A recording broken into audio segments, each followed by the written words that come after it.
our CEO sits in a 12 by 14 office filled with tchotchke. And he knows everybody's name and knows what they do, knows their families, and more importantly, knows our mission.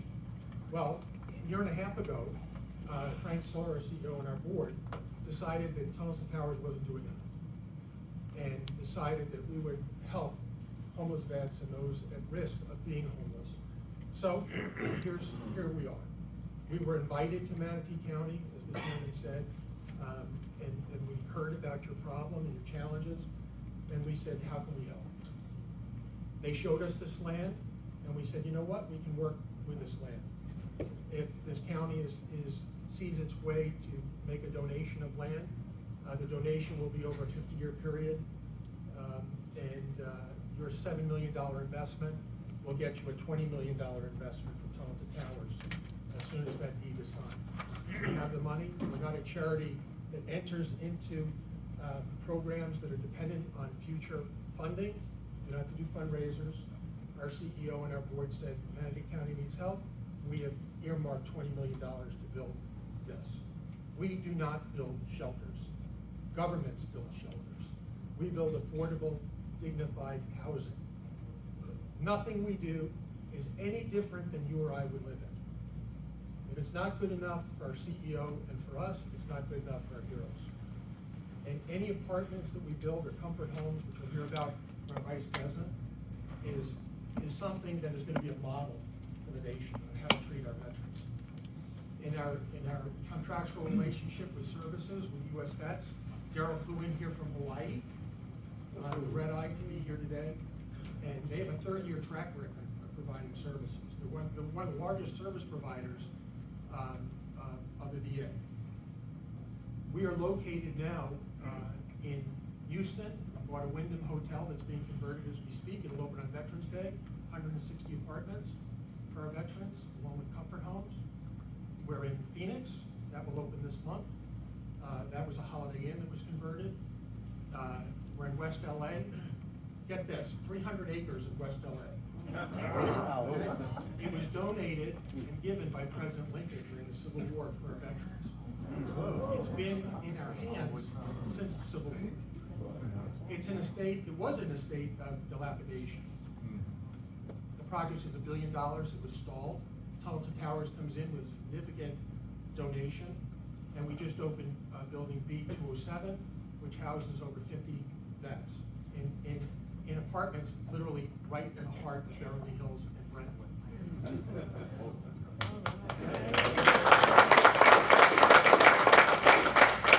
Which brings me to our point. We don't hide our veterans. We're not going to be in an industrial area. We're not going to be in an overly commercialized area. They're not able to be integrated into the community. We don't shun our veterans. Our veterans, by the way, are not dangerous. They're not a risk to the neighborhood. We improve neighborhoods. We don't bring down neighborhoods. We improve businesses, and we're really good neighbors. And we are going to be here 24/7. We don't build and walk away. We build, we manage, and we get the state-of-the-art services that every vet needs and expects. And it's the least we can do. And if we're not in Manatee County, if they vote us down after inviting us in, we'll go somewhere else. There are 38,000 veterans on the streets of America today who need our help. And we're going to go with the neediest, greatest person. Gavin Naples is our vice president, and he's going to take you through the presentation. Thank you.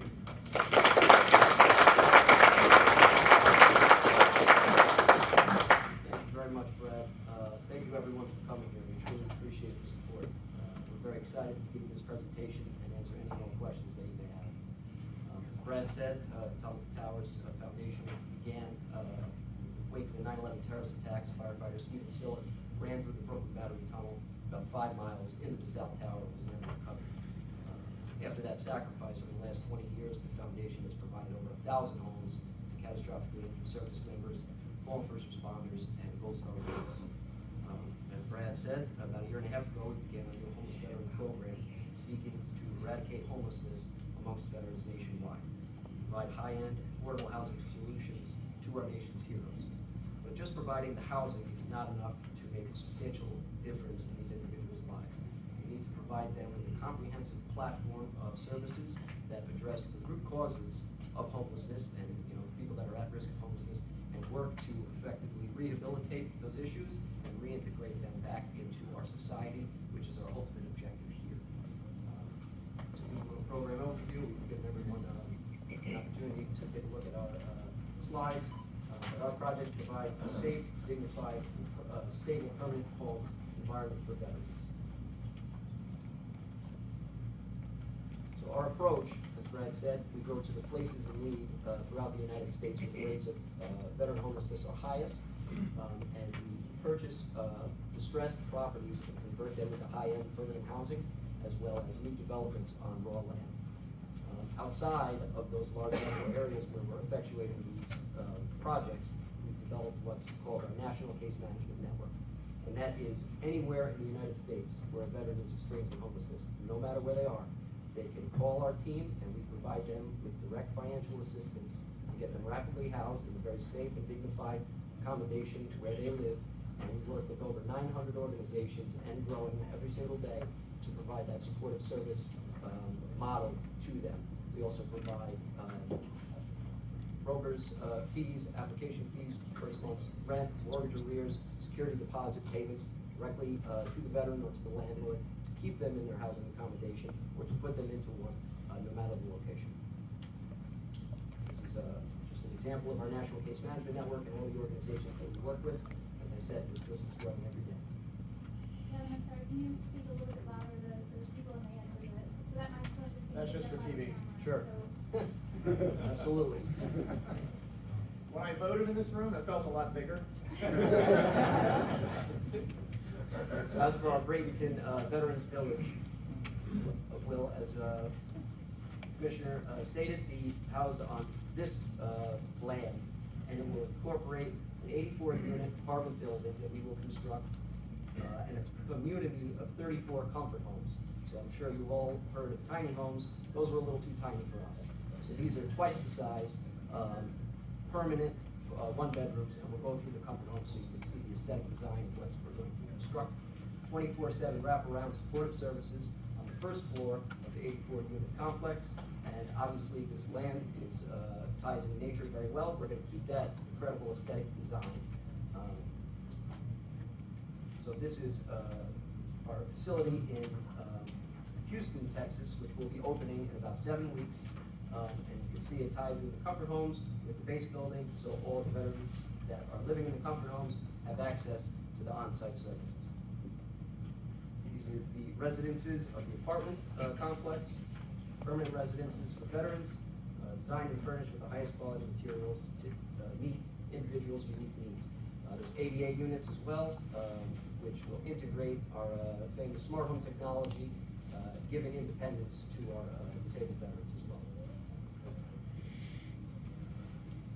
These are our comfort homes.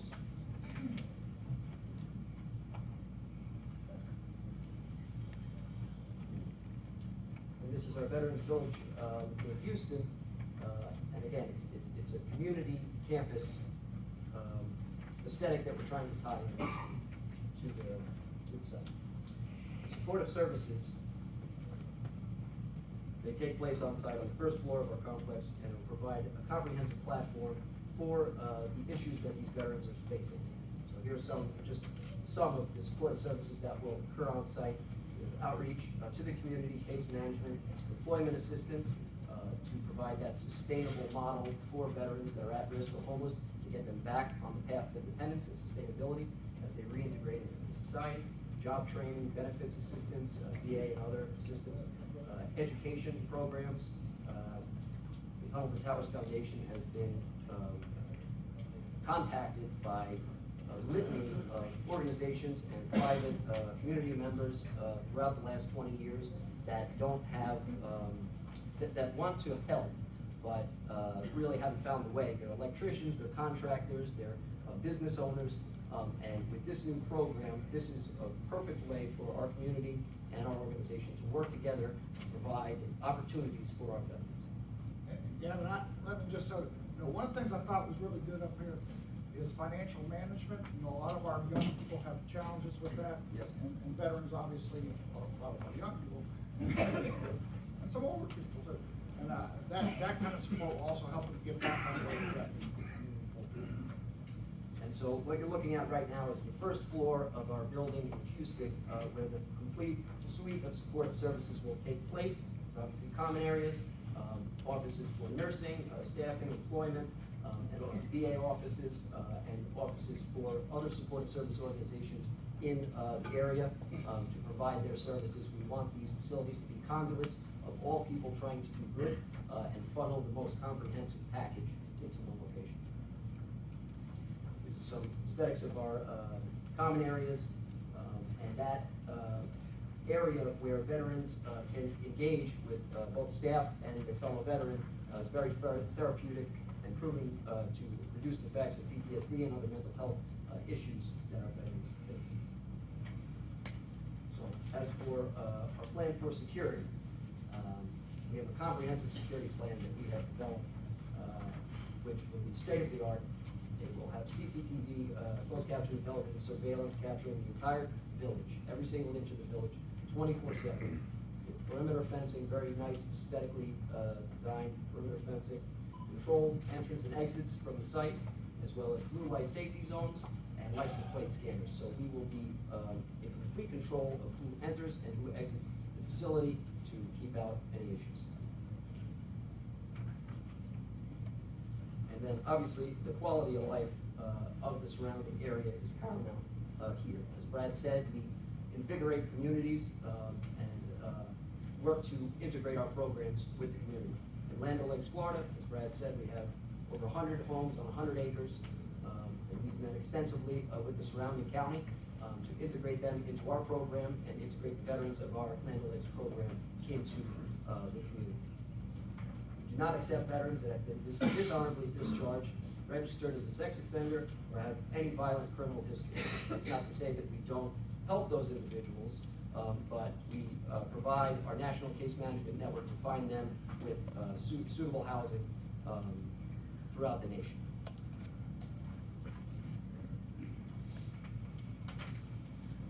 We understand that there may be some concerns from the neighboring communities who are unfamiliar with our product and operations, but we're committed to maintaining and enhancing Braden's quality of life.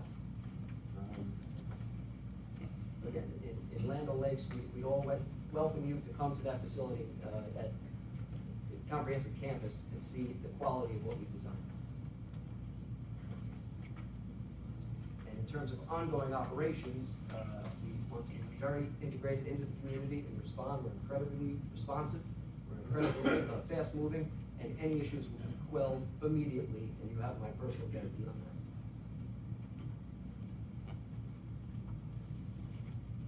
These are some words from our heroes throughout our permanent developments, as well as our national case management network.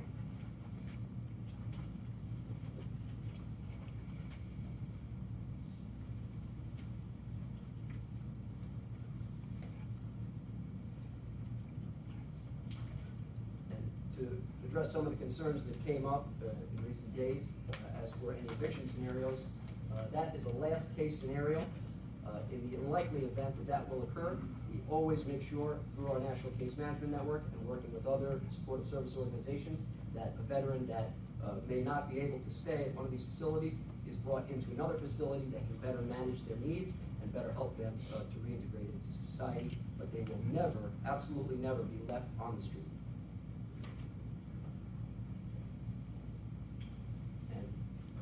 In keeping with our wraparound support service model, I'd like to introduce Darryl Vinson, who's the COO of the U.S. Vets, to explain the wraparound services that will occur on site. Thank you.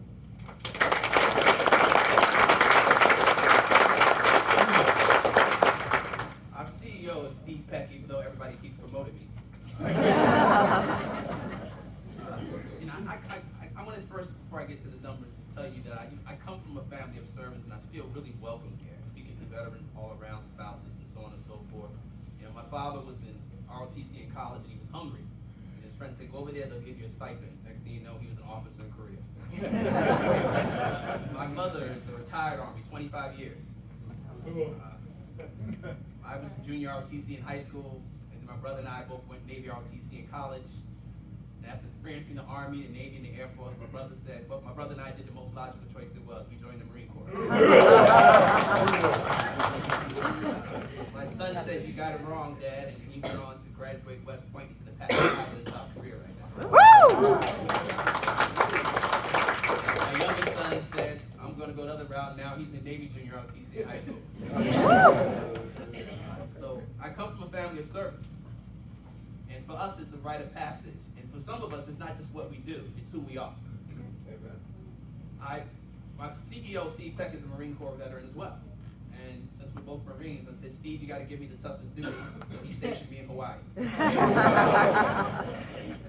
As you all may know, Hawaii is going through a difficult time right now.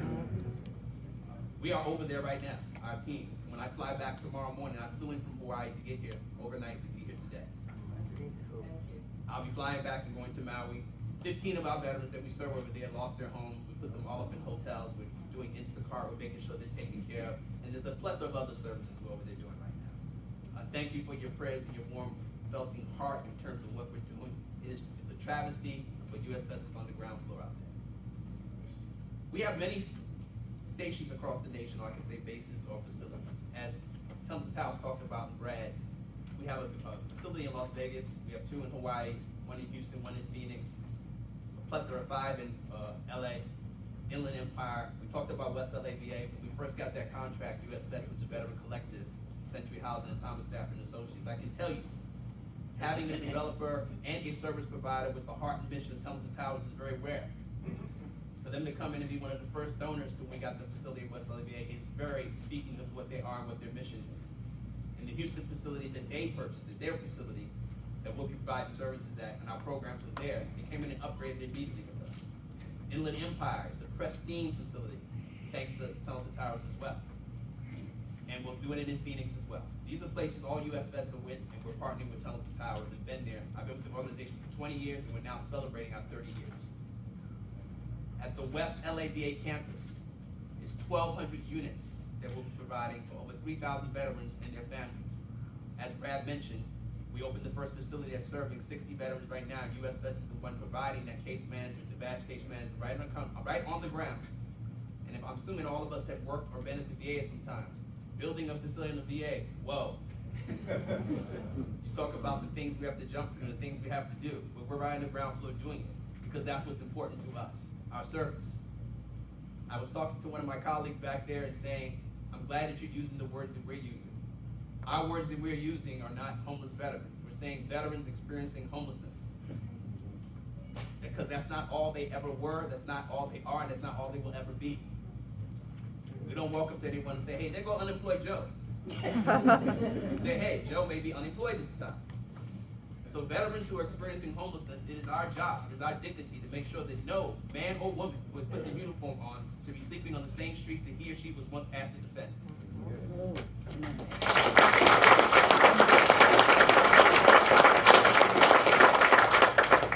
The numbers are meant not to judge, but to inform, not to brag or to cast aspersions, but just to inform.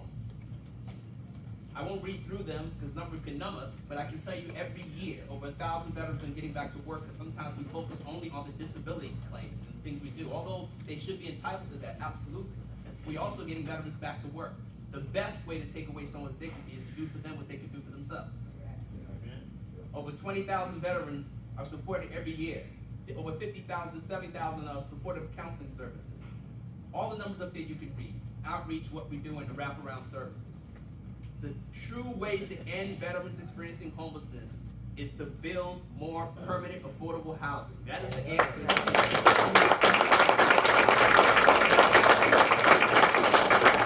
that's what Helms and Towers and our partnership is doing. We have to have more integration and less isolation and make sure that people can create the therapeutic community in which we're doing. We do that across the nation in our towns that we're in, and this project right here puts a dent into it. I feel it's almost, can't even imagine when somebody comes into here and says, hey, we're gonna build some housing that people can afford and it's for veterans, and who would not actually be before that, because it's a nonpartisan issue. Doesn't matter if you're Democrat, Republican, gay, straight, white, black, doesn't matter. What matters is, it's a human issue.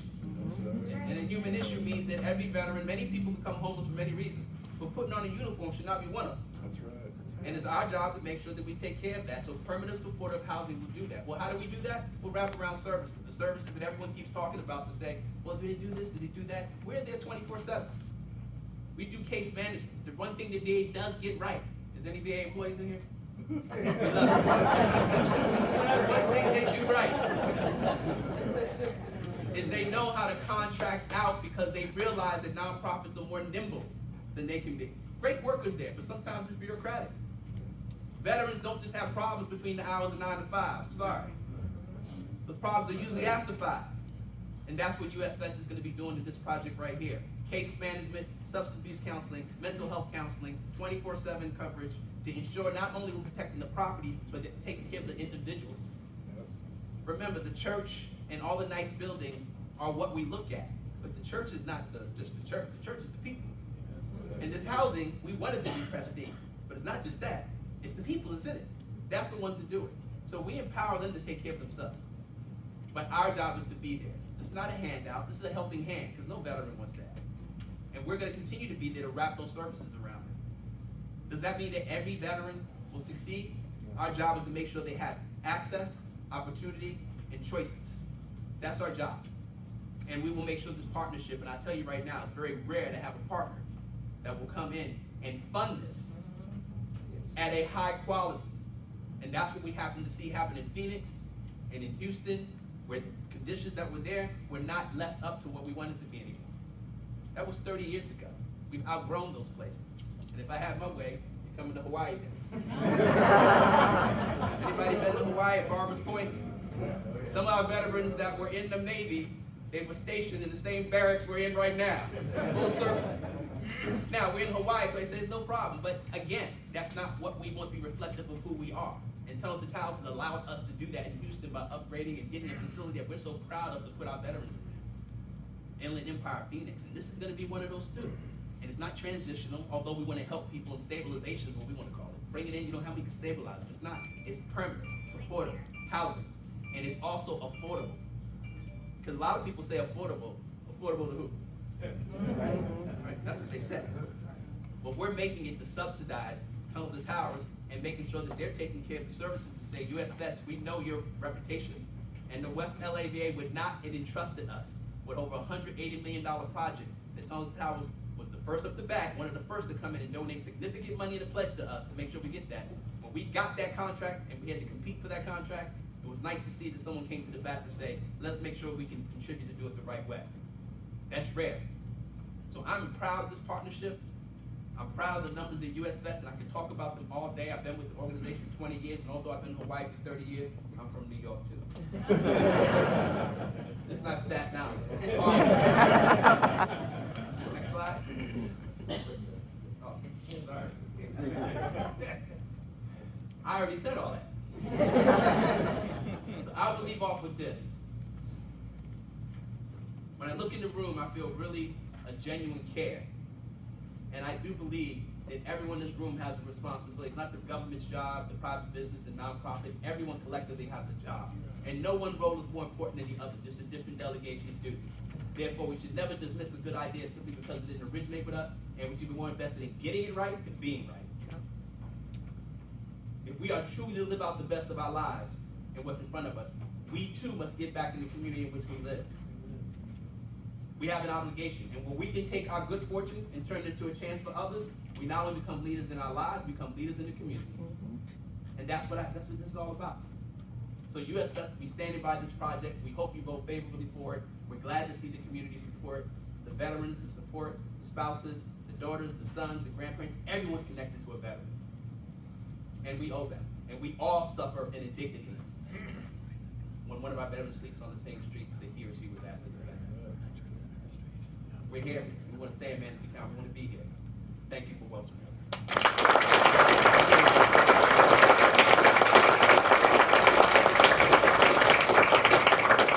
All right, so, now you know a little bit about what we're trying to do here.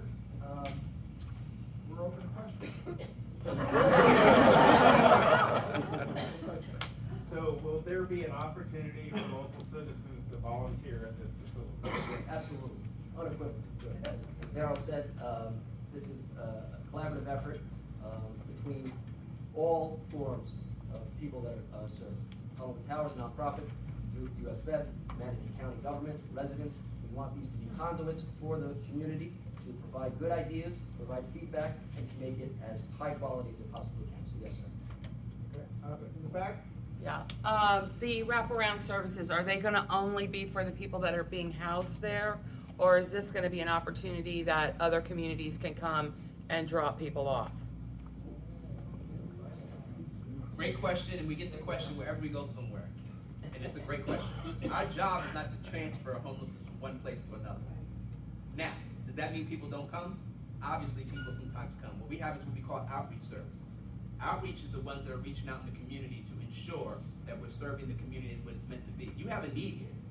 So we want to make sure we're prioritizing the need here. We work with other providers, and I'll speak to some already, to say our job is not to come here and replace any providers, to take any grants away from them. We want to partner. The worst thing we can do is duplicate services. And what homeless service providers are usually done, they're pitted against each other because they're going after the same grants. We don't have to worry about that because Tunnel Towers is coming in and taking care of that. They're saying, here's the funds. So to answer your direct question, our job is to prioritize the people right here in Manatee County and the people that are living here. And if people are trying to come here or coming here to do, obviously to be homeless or to get services, our job is to work with them and they talk about the national case management and make sure we're referring services to where they're from, where they come from. That doesn't mean we don't want to serve them. That means we just serve them in a different way because we want to prioritize what we're doing. I think that's what your question is asking.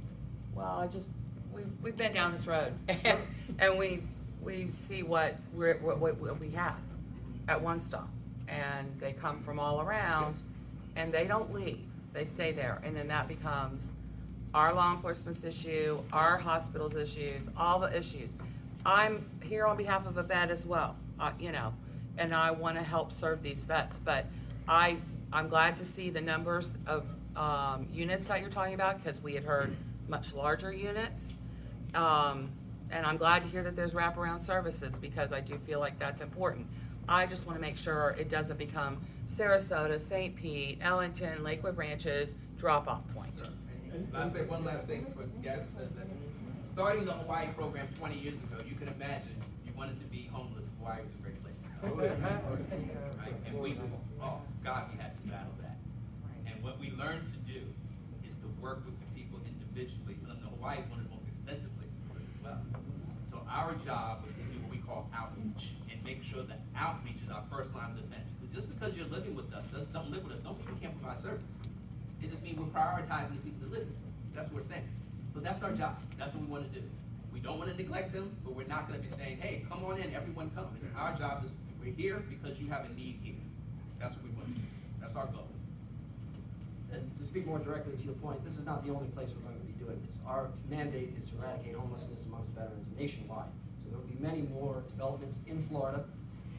And just to touch upon a point that was made before, the scope that we originally contemplated has not changed at all.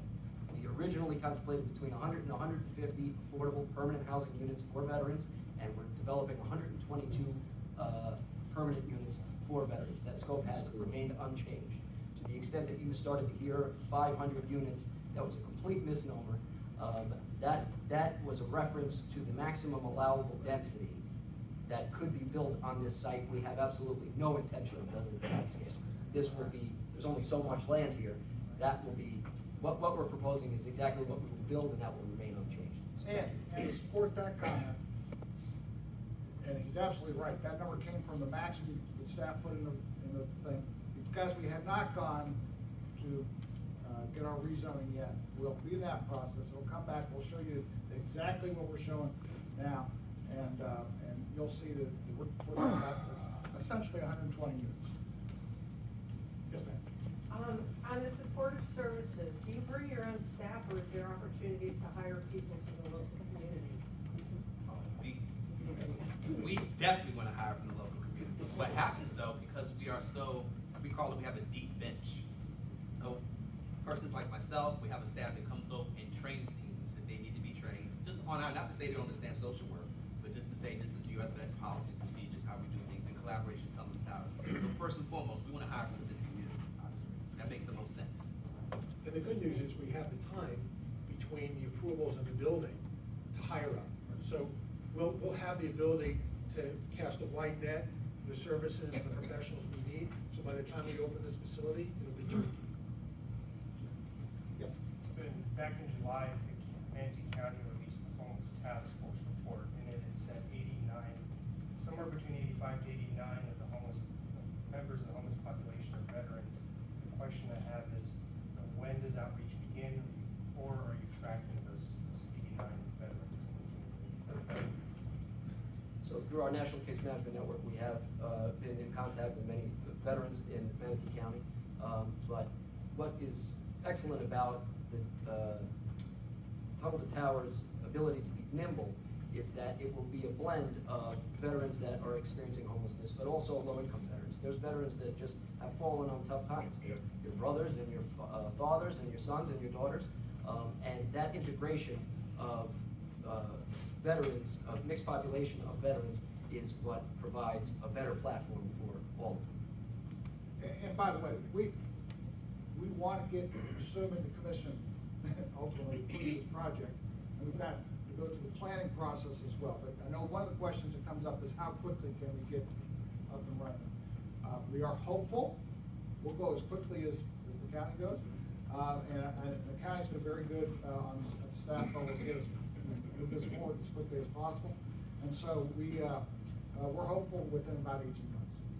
And on day one, it will be built quicker than anyone else would be Say able that to. again. That's a guarantee. How long? 18 months. Yeah, in Florida? He'll be turning 13. We're hoping to be faster than that. We'll be turning here quick. We have a policy that affordable housing projects go to the front of the line. Yes, they do. Yes. Yes, they do. And they're working with us to expedite that, and I'm confident the staff will continue that. Yes, sir, Pat. Your per unit costs, do you have any general idea what it costs for the single family or the single unit and also the apartment unit? Can you give me a general number about the cost to construct that? So our national average per unit is about 150,000, which is about 3 times less than the national average for similar projects. So again, we're incredibly nimble, but what How we're. about the apartment unit? Same, sir. Yeah. blended One average apartment return. is 150 and one house is 150. Say again? Are the single homes also? The single homes are a little bit more expensive, but the national average is 150,000. For the single home or the apartment unit? Altogether. Altogether. He blends them. You can't give me a breakout by apartment versus home? They're about the same, they're about the They're same. about the same. The common homes are a little bit more expensive. Because of the utilities, but here's what you need to know. It's fully funded. Yep. So the project that we have suggested is fully funded. So if we got the approval tomorrow, we would be at work. And we already have the vendors and the contractors lined up for this property. It's just a question of getting the approval, and we're off to the races. This guy had his hand up. Yeah, I think what y'all are doing is admirable, but I think we're really ignoring what the real problem is. I mean, it's not just homeless veterans, it's the homeless in general, and that's, my question's more directed to the commissioners. How does this help that? I don't see how this helps that. All I see is you guys are building a monument to homelessness right in the middle of where it is. I mean, there's homeless people all up and down here that may or may not be veterans, and they're stealing people's bikes, they're committing crimes, they're getting hit by cars, they're going to the emergency room, and they're just making our quality of life lower, and I don't see this doing anything to help. Well, it certainly does help, because we're taking a certain segment of the population and we're leaving the government's burden, and they can concentrate on those other people in need. But if we're not here, you have a problem. Well, You still have a problem. We already have a problem, but that's what I'm Right, saying. and we're This is we're one alleviating segment. a portion of that problem, 80-some people to help. If you to have fully a fund facility the in New house. York City and you guys don't have the capacity to meet it, are you guys gonna bust them down here? No. No, absolutely not. We've said that, and that's not our history. This is not our history. If you look at our projects in Houston, in Arizona, and in West LA, this is gossip, this is innuendo. Quite frankly, it's slander. Well- Because here's why. Our charge and our mission is to help veterans and first responders. We're a charity, we're not a government. I understand that. Okay? I understand And our that. mission is to help a certain segment of the population. Right. I wish we could help everybody. Yeah. But if we're not here, nobody's helped. So we're helping a certain. Why are we segment of the putting these population. people where they want to be? They want to be near arcades, they want to be near liquor stores. No.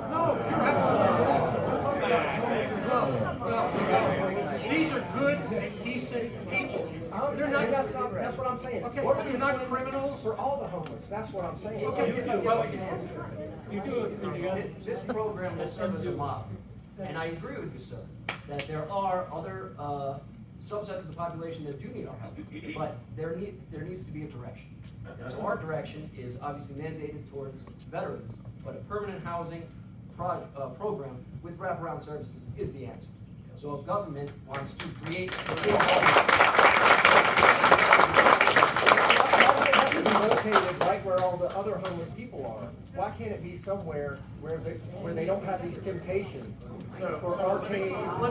Let me speak to homelessness in the county in general.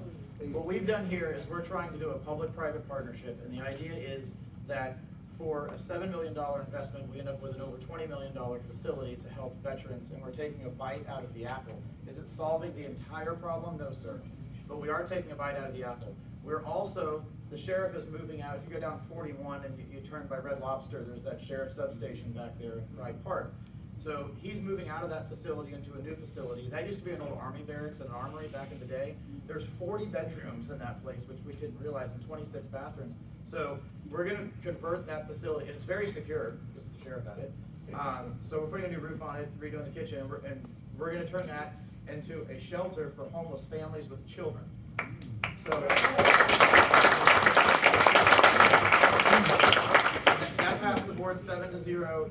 We funded it with, we received a lot of money from the opioid lawsuit, the national opioid lawsuit. So we're using money from that suit, so it's actually not tax dollars, to fund that. It's a direct, homelessness is a direct result of the opioid crisis. So that's what we're using to fund that. We're in the process, we're not gonna get it done by Christmas like we wanted, but we're in the process of redoing that. There's a larger picture, obviously, and I have worked to clear out 6 homeless camps on this side, my district, on this side of 26th Street since I got elected, to your point, because there is a more challenging aspect to this. And we have taken a much harder line. When I first got elected, there were panhandlers all over the place in the medians on this side of town. And I have put a lot of effort in with the sheriff to staying on top of this and trying to get those people towards where the services are, which I know the city councilwoman and the mayor are not happy about that because the services are downtown. But they, folks need to be near the services. I've also been talking with the sheriff about if we need to basically be able to offer people, if we're Christians, and we love people, we love everybody that lives in this county, and we want to help somebody, and it doesn't matter if you're black or white, or who you love, we truly do want to help everybody in the county. We're offering you a hand up, and so we're trying to do that as much as we can. We're working with the Salvation Army, working with Turning Points, but there's a mental health aspect to this, number one, and number two, we all drive around town, let's be honest, and we see working age, able-bodied men who are choosing either a life of petty theft and camping, addiction, over an honest day's work. And I can't solve that problem, on my own. I mean, the county commission cannot solve that problem.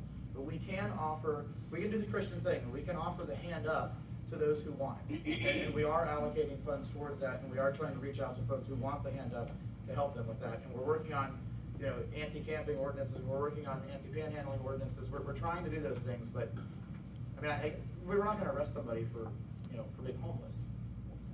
I just think, It's I frustrating. want to encourage people to be homeless and to give them. Nor do I. And attract them here. No, sir, And nor feel do I. like things like this. And I don't think, and I That's think the they're opposite. speaking to that. Yeah, and I didn't mean to hijack. I think it's important to, and I appreciate your comments, I just think it's important to point out that homelessness is caused by 2 things: poverty and lack of affordable housing. Those 2 things. Mental health and substance abuse exasperates them. Absolutely, exasperates them. But it's not the cause. There are far more people with mental health and substance abuse issues living in their homes than living on the street. The only difference is they got resources. We have to offer access, opportunity, so people can make choices. And when a person decides, a person wants to be homeless, it's because they've adopted a maladaptive behavior to survive out there. It is our job to keep engaging with them until they're ready to come in. That's our job. Our job is not to judge. Our job is not to cast aspersions. Our job is to put some demands on them, but say, this is where you can come in when you're ready. And many of our locations across the nation that you can't keep hearing mentioned, Houston, Phoenix, what we do is we get asked to help the civilian population and start partnering with them. I've already met providers here, and they're great providers, just from talking to them, trials, meeting with them, like, oh, that's great. In Vegas and Hawaii, they came to us and said, we love your model. Can you please work with these agencies to do this? Homeless veterans experiencing homelessness, the count was over 250,000 20 years ago. It is down to 35,000 right now because of resources, affordable housing, and they put a focus on it. So you take one step, so you can take the next step. So I'm agreeing with you, we have to tackle the whole problem, but our agency comes in with a partnership to model the behavior that everyone should follow, we feel. And we're not saying we're the best at it. You got some great workers at Turning Point I talked to, Women League of Voters I talked to. We come in here and integrate ourselves with the current services, because we know they're doing great work. It just has to be coordinated and making sure that we're getting the attention and the funding to get it done. That's the best thing. In light of that good news, I went to Florida Department of Veterans Affairs, and this is good news. So congratulations to Florida for the work done so far. I mean, one homeless veteran who served obviously is too many, we all agree. One homeless person, I mean, it breaks your heart, right? What happened? Okay, here's some good news. Homelessness among veterans in Florida has decreased by 70% since 2010, when we really started paying attention to it. Right. So right now, that number has even gotten better in Manatee County. I think we're latest report about 75 registered homeless veterans. So we've come a long way. With that trend in mind, what happens to the facility if, God willing, we clear it out? What happens next?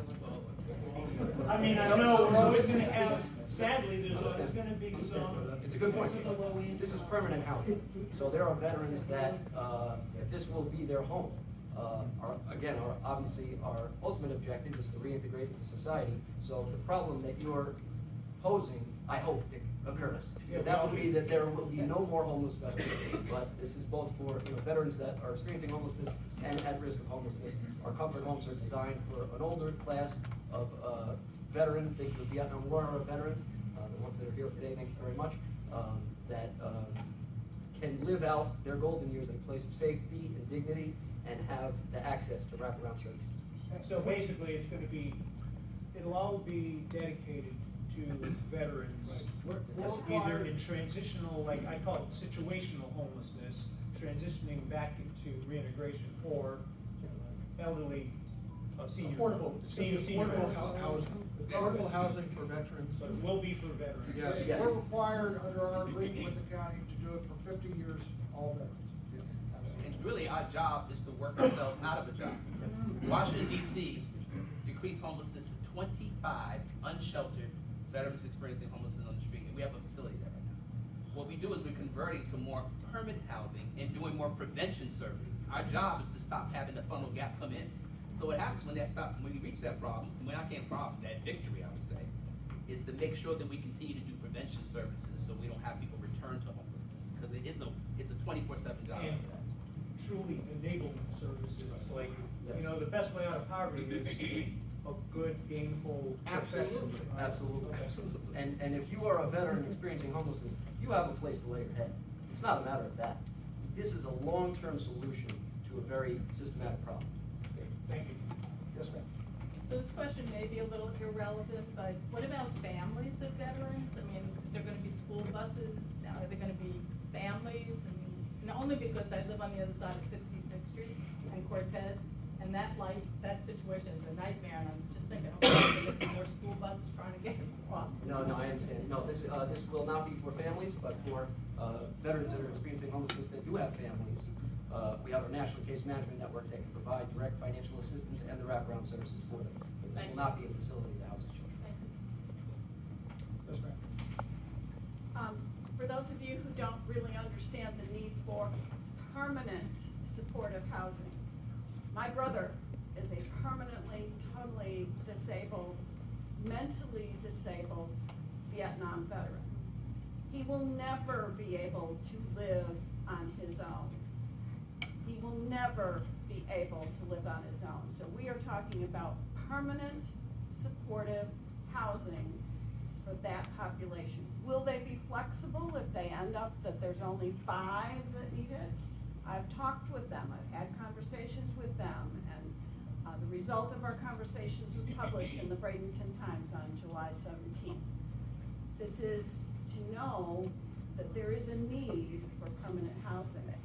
My family was lucky enough, my brother was lucky enough to have a family that did not have to make use of this particular service in order for him to have permanent housing. He's lucky enough that my youngest daughter has said that if he outlives me, she will take care of my brother.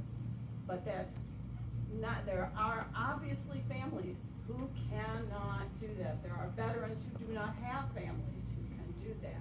So we need this permanent supportive housing for veterans who have, in essence, given their whole ability to live a life of independence. They gave that up in defense of this country. Very good. I have a question. I volunteer at Turning Points every week, and I'm glad you mentioned wraparound services. There are people around here that are nervous that there may be, there's really no infrastructure compared to what we have in Bradenton as far as other services in the community around this area. You said you're going to have it internally. All we have across the street is a gas station, Anna Maria Oyster Bar, and a couple other places. There's no services. So how can you assure the people that are around here and other areas in the near area that you're going to figure out a way to provide those wraparound services within your facility? We have a bus stop also. Yeah, we got a free bus stop, and I know you can direct them other places, but I think that would help this district if they knew, what you do, what your plans are, what has worked in the past. Absolutely, and I'll let Darrell answer more in depth, but to your point about bus stops, we have dedicated transportation services to and from the VA daily that is fully funded. The project is fully funded, and whatever gaps are prevalent in the service will be funded by Donovan County. And when we hear that, we jump for joy. Because it's so hard to get services funded without the bureaucracy. We can do it. For every dollar we spend, it takes us 20 cents to track what we're doing. And I do believe in accountability, but I really believe it also allows the social workers and the people to do the work. We're going to be bringing in, hiring a whole team. Our team, we have a model of a director, a social work director, a licensed clinical social worker, a therapist, case managers, resident assistants, program managers. The program manager usually is a retired veteran. He's the one, he or she is the one that takes care of what happens when the lights turn on and the lights turn off. They're the heartbeat, we call the program. The social worker is the moral compass. They're the ones who want to make sure they help everybody, make sure that everything's get done what needs to get done. And we do that all in service, in-house, in conjunction with partnering with other agencies that do services that we do not do until we learn the scope of the land. Thank you. Yes, ma'am. I just want to say that you mentioned all services. Well, one facility is not an end-all and a be-all. Our church, the Bridge Church right down the road, St. Peter and Paul, St. Joseph Catholic, there's plenty of church community here that could jump in and, volunteers to take people shopping, to bring them to church. I spoke with our pastors this morning. I'm on the board at the Bridge. We're all on board with this. We're going to do whatever we can do to come alongside and help when you're here. So it takes a village. That's right. It takes a village. That's right. You can't Appreciate expect that. you guys to provide every single cannot. solitary thing. No. There's a shopping center right down the road with the grocery store, with shopping, with restaurants. There's stuff around here. We all play a role, we agree. Yes, Don't we do. forget to communicate that with your county commissioners. I worked in housing for 15 years in this community and worked on humanity and homeless. And one of the struggles we had for many years was finding not only affordable housing, but transitional permanent housing for those who need it. So, and one of the things we talked about was the importance of focusing on a particular area of our community so that we could have the success and set the model for the rest of the homeless solutions and housing solutions in our community. So I have thought this as a role model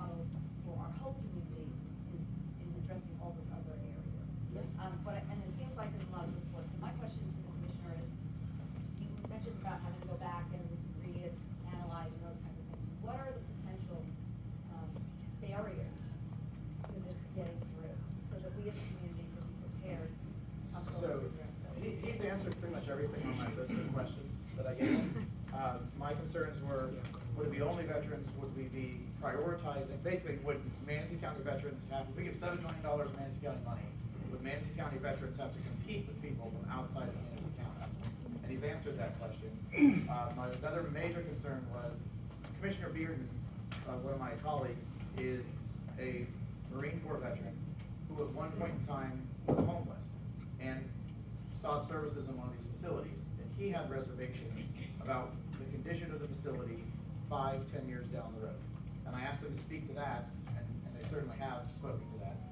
And the last question was sort of policy and procedure question about, you know, what are the standards?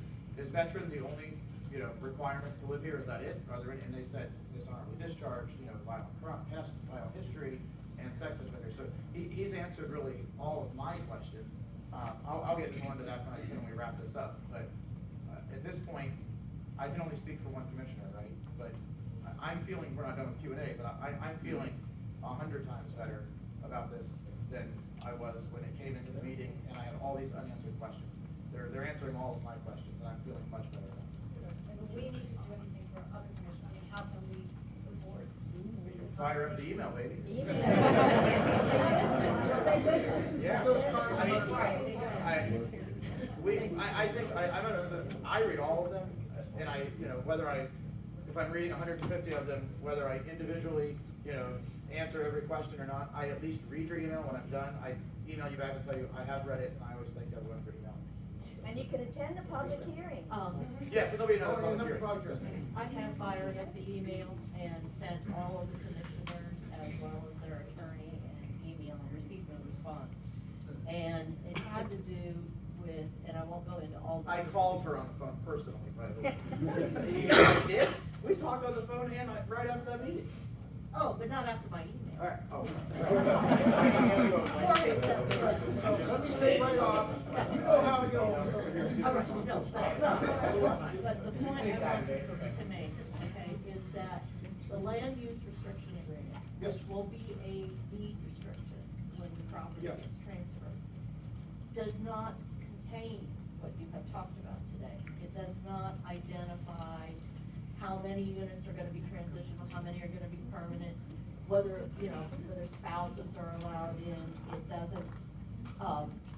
I've got a whole list, and I'm gonna give you a copy of the email. And I'm But happy. these are concerns that, everything you're saying here is lovely, and I definitely have a huge concern about the wraparound services to veterans that do not live in the facility.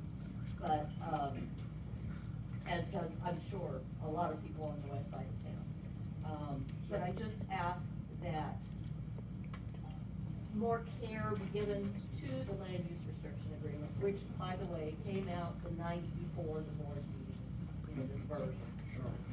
And the commission meeting. Okay, let me say this about that. One of the challenges with this is a chicken or egg type problem. They can't say what they're gonna, we're gonna have to go through the land use process. That's a requirement, it requires public hearings, and it's very detailed. And a lot of the stuff that you're talking about, number of units, what kind of units, where, you saw that site plan, for instance, our stormwater pond, intentionally, by the way, will be along the western property line, okay? That's to provide a buffer. The units are gonna be limited to approximately 120. We're gonna have the facility, what you see is what our plans show. However, they can't commit to that by law until we get to the land use part. We can put some parameters in there, but we can't totally commit to it, so they can't totally commit. If I can respond, that's really why I wanted to hit the pause button and come here, because we can one-on-one, but, I mean, I love you, you're my friend, but I wanted you to have to sit in front of 100 people and make those commitments to them before, and in front of me before I voted. So that's part of the reason we're here. And we can put some additional restrictions on there, as we talked about. Yeah, okay. We're all looking seriously. But